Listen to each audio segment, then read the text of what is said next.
Baghdad میں ایک بڑا ہی بدمزاج کبڑا آدمی جس کی کمر جھکی ہوئی ہو رہتا تھا۔ وہ بات بات پر اپنی بیوی کو لاتوں گونسوں اور ڈنڈوں سے پیٹتا تھا۔ ایک دن 3 کبڑے اس کے دروازے پر آ کر گانے لگے۔ وہ اس قدر خوش آواز تھے کہ گھر والے نے انہیں اندر بلا لیا۔ دیر تک گانا سنتا رہا لیکن بیوی کو قریب نہ آنے دیا۔ دوسرے دن وہ کوبے پر آ گئے۔ اس وقت کبڑا گھر میں نہ تھا۔ بیوی نے انہیں اندر بلا لیا۔ محفل سما جاری تھی کہ صحن کے دروازے پر دستک ہوئی۔ وہ بام گئی کہ شوہر ہے۔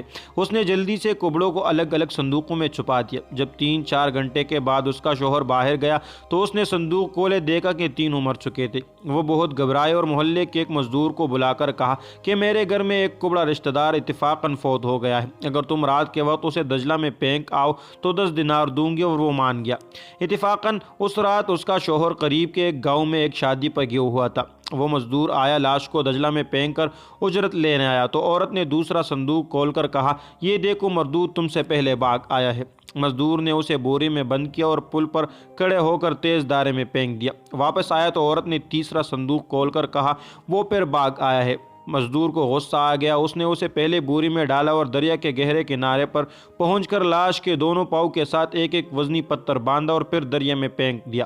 جب وہ واپس آیا تو دیکھتا ہے کہ ایک کبڑا عورت کا شوہر اس گھر پر دستک دے رہا ہے۔ مزدور نے للکارا، اے او بدماش، تو بھاگ آیا ہے۔ اس کے بعد وہ چیتے کی تیزی سے اس پر جھپٹا، گلا گھونٹ کر 2 منٹ میں اس کا خاتمہ کر دیا اور پھر بوری میں باندھ کر اسے دور ایک پرباد کنویں میں پھینک دیا۔